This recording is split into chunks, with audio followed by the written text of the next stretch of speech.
pas un manque de solidarité. Retenez que c'est une confédération, ce n'est pas une fédération.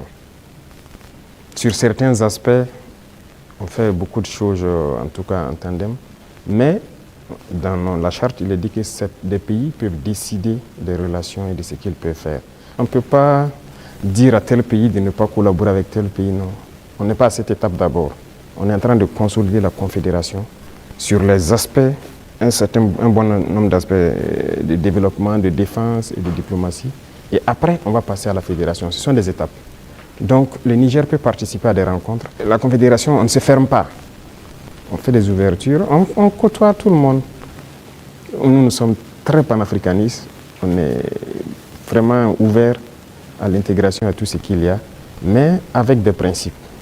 Alors, exceptionnellement, comme il s'agit de défense et de sécurité, on vous laisse une dernière question. Merci Sagnon, mais la question que je vais poser, pardonnez-moi, ne fait pas partie de la défense ni de la sécurité, mais de vos relations avec nous, les médias. Monsieur le Président, est-ce que vous avez un problème particulier avec les médias, donc avec nous, les journalistes? Je dis cela parce qu'on a l'impression qu'il y a eu un malentendu. Je parle des médias nationaux, pas des médias internationaux, dont certains sont tombés dans la poubelle depuis un certain moment. C'est un fait. Et pas des médias nationaux. On a l'impression qu'il y a eu un malentendu au début et il y a quelque chose, un brouillard comme ça qui est là. Comment vous analysez la situation, Monsieur le Président? Vous savez que je ne suis pas hypocrite. Il y a eu un malentendu. Il y a eu un brouillard au début. Mais aujourd'hui, je dois dire que je félicite beaucoup de médias pour leur travail professionnel. Il faut éviter de suivre le travail de l'impérialisme. Certes, beaucoup parmi vous ont été formés par eux. Hein. C'est ça, vous avez été à l'école du blanc, comme on aime le dire. C'est eux qui vous ont formé au journalisme. Donc moi, je ne vous en veux pas souvent quand les gens essaient de se comporter comme eux. Mais je parle pour que les gens prennent conscience qu'il s'agit de notre patrie. Regardez ce matin, par exemple, lisez les titres des journaux en France. Ils vous diront peut-être qu'il y a une mobilisation pour mettre la pression sur le Premier ministre. Il y a ici. Ils ne vous diront pas qu'il y a eu une marche contre le pouvoir ou quelque chose. Mais si c'était au Burkina, vous direz qu'il y a une marche contre le pouvoir. Vous comprenez? Les Français nous appelaient, ils continuent de nous appeler putschistes, juntes et quoi. C'est du français. Mais des journalistes nous appelaient aussi putschistes, juntes ici. Pourquoi suivre les yeux fermés? C'est de l'esclavage toujours. Moi, je veux qu'on quitte cela. Chaque État doit se battre pour ses intérêts. Les journalistes se battent pour leurs intérêts. Pourquoi nous, on ne doit pas se battre pour nos intérêts en Afrique? Donc c'est ça, ce n'est pas uniquement les journalistes. Mais j'en viens à certains intellectuels qui sont sur des plateaux de télé en Afrique aussi. Quand ils prennent la parole, vous posez des questions, mais est-ce qu'il est africain?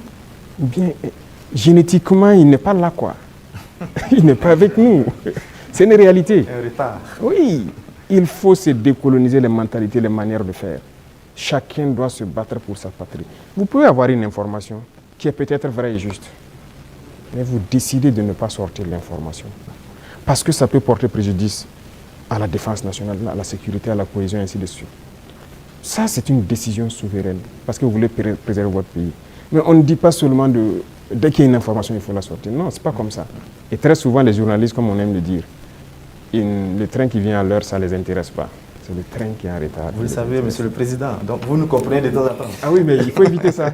Moi, je veux maintenant que vous vous intéressez au train qui vient à l'heure. D'accord. Je voudrais vous laisser avec une phrase qui est la devise d'un grand club européen. C'est celle-là: notre maillot peut être tacheté de sang, de boue et de sueur, mais jamais de honte. C'est tout ce que je vous souhaite, Monsieur le Président. Merci beaucoup. Merci grandement. Nous abordons donc le volet politique et société de cet entretien et nous recevons pour cela Mathieu Somda de Radio Burkina et Colette Kombari de la télévision Impact TV.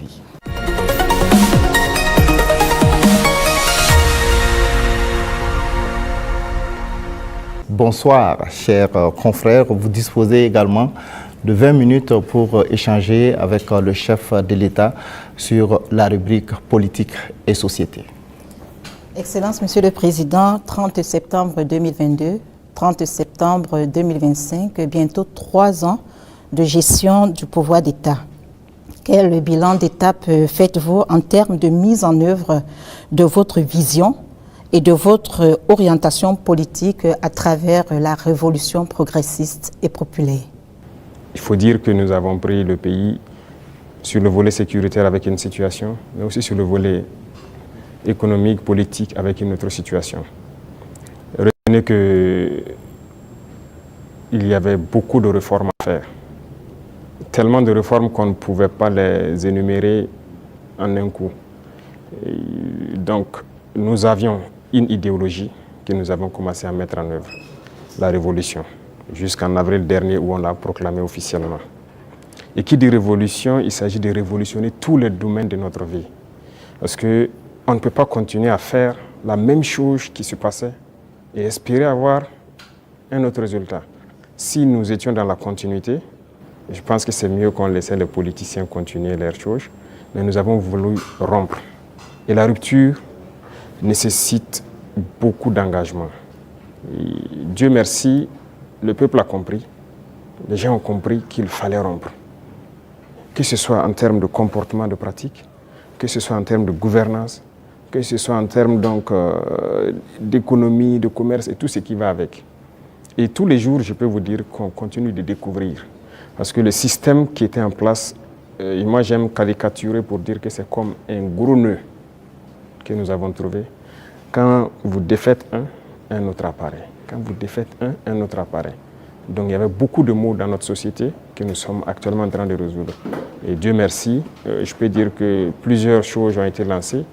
Et le bilan, pour moi en tout cas, c'est satisfaisant, même si je pense qu'on peut faire encore plus d'efforts. Voilà. Et si vous souhaitez, domaine par domaine, vous pourrez me poser des questions, parce qu'il y a beaucoup de choses qui ont été entamées. Excellence, la révolution populaire progressiste, il y a eu des explications certes, mais des Burkinabés veulent davantage comprendre quel est le contenu de cette révolution. Le contenu exact, comme je l'ai dit une fois, je ne le dirai pas. Si vous permettez à tout le monde de connaître les détails de ce que vous voulez faire, on peut anticiper sur votre action. Mais nous avons dépeint voilà, les gros points pour que les gens puissent comprendre où nous allons. Alors, si vous remarquez, dans le modèle même de gouvernance, la lutte contre la corruption et la bonne gouvernance, il y a d'abord l'exemple que les gouvernants doivent donner. Et comme je dis, vous ne pouvez pas être là, une catégorie de Burkinabés, parce qu'on vous a confié des postes. Vous, c'est le choix entre les bons whisky et les bons champagnes. Pendant que des femmes meurent en allant chercher l'eau à la rivière, elles se noient ou quelque chose, ce n'est pas possible. Donc il y a cette idéologie-là qu'il faut avoir pour pouvoir avoir une société de justice. Tout le monde doit pouvoir avoir accès, par exemple, à l'eau potable. Vous ne pouvez pas, vous, manger comme vous voulez, faire le choix des repas et jeter ce que vous voulez à la poubelle, pendant que d'autres ne peuvent pas avoir un seul repas. C'est ce qui nous a amené à lancer des initiatives dans l'agriculture, par exemple. Parce que notre population est en majorité agricole. Mais pendant longtemps, on se rend compte qu'ils sont délaissés. Ce n'est pas nos terres qui sont pauvres, ce n'est pas qu'ils n'ont pas la capacité de travailler. Mais il fallait leur donner aussi ce souffle-là, ce qui nous a amené à créer des initiatives. Aujourd'hui, je pense que le plus important pour moi, lorsque vous rentrez dans les campagnes et que vous posez des questions aux cultivateurs, ils peuvent vous dire que franchement, voilà, ils se sentent bien maintenant. Ils cultivent, il a de quoi se nourrir, et le surplus, il le revend généralement à la SONAGES qui paye, qui fait un stock de sécurité. Et lorsque dans certaines zones ou dans certaines périodes, il y a des soucis, ils le ressortent et le vendent à prix bien subventionné, accessible de tous. Donc ça, c'est très important.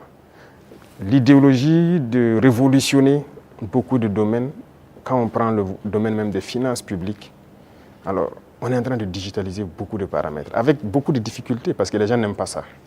Bientôt, par exemple, on va lancer la facture électronique. Déjà, quand on a émis l'idée, mais beaucoup de grands opérateurs sont opposés à cela. Pourquoi ils ne veulent pas la transparence? Parce qu'on a habitué les gens à la tricherie, à voler. C'est comme une norme. C'est ce qui était installé, donc il faut changer tout ça. Sur le plan des infrastructures et beaucoup de choses, le domaine des marchés publics et tout ce qui va, c'était d'ailleurs le domaine le plus corrompu. Voilà, vous êtes un entrepreneur, vous venez nous voir, on vous donne le marché, vous surfacturez, et après on se donne quelque chose à l'arrière. C'est ça la règle d'or. Et donc quand quelqu'un même vient avec cette idée, vous êtes exclu d'office. On ne vous permet pas. Et si on laissait continuer dans cela, je ne pense pas qu'on puisse s'en sortir. On ne pourrait pas payer des arbres, parce que, comme je l'ai dit, si vous ne faites pas des économies d'échelle, vous ne pouvez pas vous équiper. Vous ne trouverez pas une seule banque dans le monde où vous partirez prendre un prêt pour payer des armes. Ça n'existe pas. C'est avec vos fonds propres que vous pouvez vous équiper. En tout cas, nous, on n'a pas eu cette occasion. Et si quelqu'un en connaît, peut-être qu'on est preneur. Et tout ce qu'on est en train d'acquérir, je vous ai dit une fois le montant, ce sont des milliards de dollars. Hein. Comment on fait? Où on a puisé l'argent? Mais cet argent était là. Il fallait assainir le domaine des finances, le commerce et tout ce qui va avec. Et le fonctionnement de nos sociétés d'État, vous avez pu remarquer cette année les résultats de 2024 qui sont au-delà. 2025 est encore meilleur que 2024. Je prends le domaine des hydrocarbures où dès 2023, nous avons fait d'énormes progrès. Avant, c'était des subventions de l'État. Ça veut dire qu'on collectait encore des impôts pour subventionner la société, pour payer le surplus, le manque à gagner et tout ça. Mais maintenant, la société n'est plus dans cette situation. On a épongé toutes les dettes de la société et elle commence à faire des marches. Mais c'est parce qu'il y avait la corruption dans le milieu. Donc il y a tellement de situations, je ne peux pas tout citer. Et donc il faut révolutionner ce domaine aussi par la digitalisation et tout ce qui va avec. L'administration en gros, tout est en train d'être digitalisé pour que les gens n'aient plus accès à l'argent liquide qui circule et que les choses soient transparentes. Vous qui demandez le service, vous savez à quoi ça correspond et vous savez où votre argent part. Les infrastructures, vous êtes témoins aussi, qui sont vraiment un problème crucial. On est en train de révolutionner tout. Donc c'est l'esprit comme ça, de changer de paradigme, faire ce qu'on n'avait pas l'habitude de faire. Donc comprenez ça par cette phrase. Excellence, Monsieur le Président, on est entré dans la révolution progressiste et on y va. Mais il y a cette tranche de la population, le politique, qui œuvrait avant. Quelle peut être la place donc de ce politique actuellement dans cette révolution? Je ne vais pas être hypocrite encore. Si c'est cette mentalité politique, ils n'ont pas de place dans la révolution. C'est opposé. Regardez comment le Burkinabé était. Puisque pendant 27 ans, bon, plus de 27 ans de règne de Blaise et même le pouvoir du MPP, ça continue dans la même politique. Et cette politique, notre génération est née dedans. Donc on est né et les gens ont grandi avec une mentalité. Si tu ne connais pas quelqu'un, tu ne peux pas avoir accès à certains services. Ce qu'on appelle les deals. Tout le monde a évolué avec cet esprit de deal, de corruption, de tout. C'est dangereux, mais c'est la politique qui a mené ça. Parce qu'il y a des entrepreneurs politiques, vous avez entendu parler de ça. Les jeunes qui se lèvent parce qu'ils savent parler, ils savent flatter. Et c'était quoi la politique? C'est quoi la politique en Afrique? Il faut dire la vérité. Quelqu'un qui a l'art de mentir, de tromper, de flatter. Vous voyez tous les vices. Si vous regroupez tous les vices, vous êtes un bon politicien. C'est la réalité. Nous, au village, quand on voit quelqu'un qui est un trompeur, il ne dit pas la vérité, on dit, lui, là, c'est un politicien. C'est comme ça on disait. Donc, il faut que cette mentalité change. Beaucoup ont changé. Beaucoup ont compris, ont changé et marchent avec nous. Maintenant, ceux qui veulent rester dans leur radicalisme politique ancienne, là, ils n'ont pas de place. Ça, on ne va pas se mentir. Sinon, qui ne faisait pas la politique au Burkina? Mais c'est le même peuple.